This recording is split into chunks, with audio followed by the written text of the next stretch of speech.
Morning. If I seem a bit tired, that's perfectly normal. A certain mummy person kept me up all night snoring to the point where I actually migrated to the hallway with my pillow. I would have taken my quilt to keep me warm, but she was half on my bed and on top of it, so I couldn't. Today is the last day in the area and we have decided to come back to Amboise, and to visit the castle where Leonardo da Vinci lived, the Clos Lucé. So we are first off to see the exhibition hall and then we're going to walk around the park, which is said to be 7 hectares.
Of the Chateau Clos Lucé, you can find some of the inventions that Leonardo da Vinci created and theorized.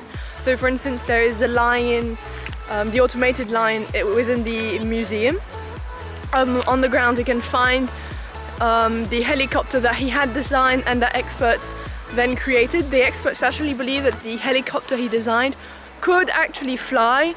Sadly, he would have had to create it in a bigger scale back in his time, and there was no machinery that could power such a huge machine.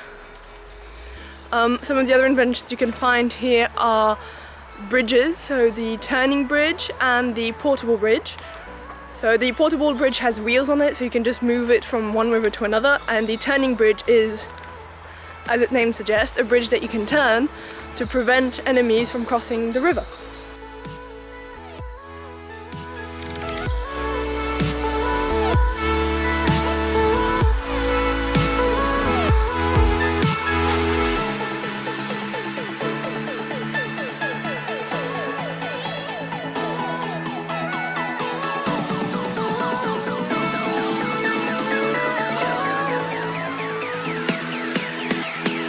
I forgot to mention yesterday and the day before, in France, castles aren't owned by a national trust fund, like in England for instance.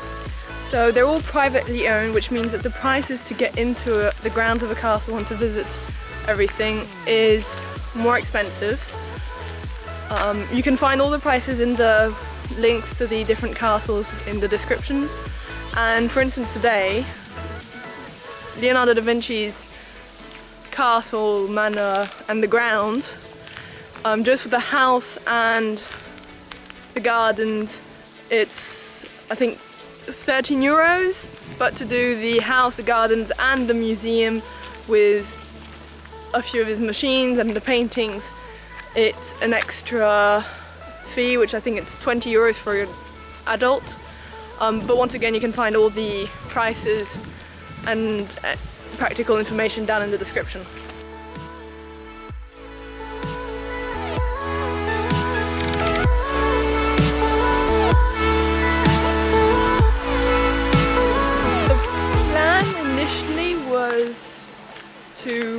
check out of the hotel, go to the Chateau Claude Lucé to see Leonardo da Vinci in Amboise, and then go back to Tours and do maybe another castle before going home.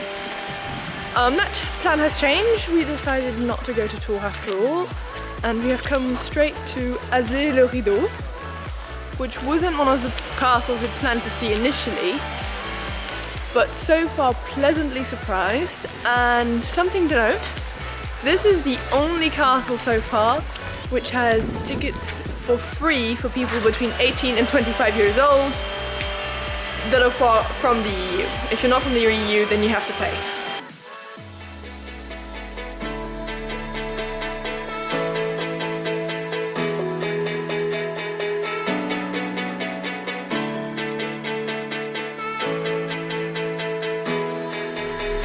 The bed is smaller than the fireplace.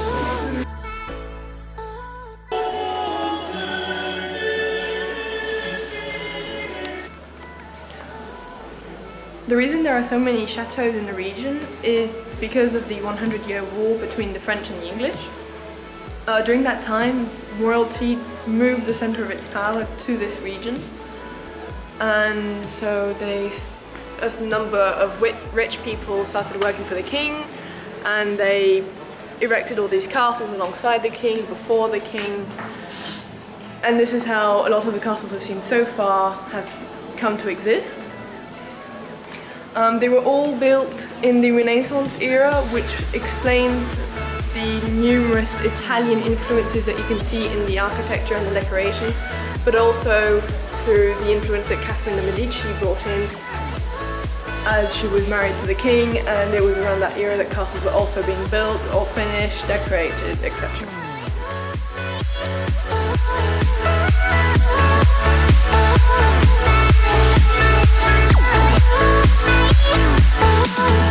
Conclusion of our 3-day trip. My favourite castle was Amboise and Leonardo da Vinci's grounds and castle. But my mum and I both agree that the grounds of the other castles, how they're built into the water, are very peaceful and tranquil, and all of them are grand without making you feel very small and crushed. They're sort of human scale, and we really, really liked that and appreciated it. But for me, Amboise was the one. It just has something that appeals to me.